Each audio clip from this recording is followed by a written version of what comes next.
Praise the lord everyone. ఈరోజు మత్తయి సువార్త 12వ అధ్యాయం విందాము. చెట్టు మంచిదని ఎంచి దాని పండును మంచిదే అని ఎంచుడి, లేదా చెట్టు చెడ్డదని ఎంచి దాని పండును చెడ్డదే అని ఎంచుడి.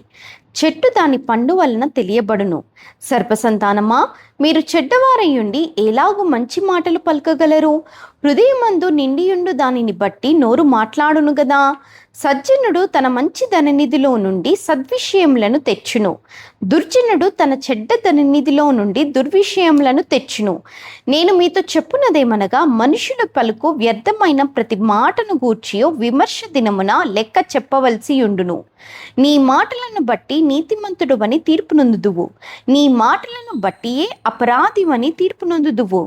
అప్పుడు శాస్త్రులలోను పరిసయ్యులలోను కొందరు, బోధకుడా, నీ వలన ఒక సూచక క్రియ చూడగోరుచున్నామని ఆయనతో చెప్పగా, ఆయన ఇట్లనెను, వ్యభిచారులైన చెడ్డతరము వారు సూచక క్రియను అడుగుచున్నారు.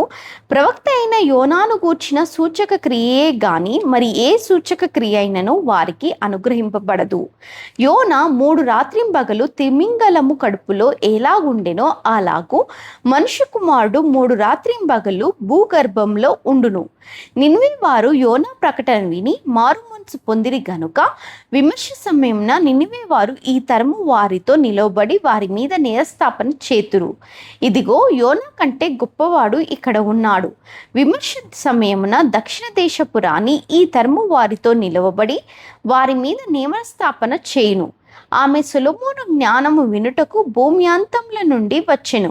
ఇదిగో, సొలొమోను కంటే గొప్పవాడు ఇక్కడ ఉన్నాడు.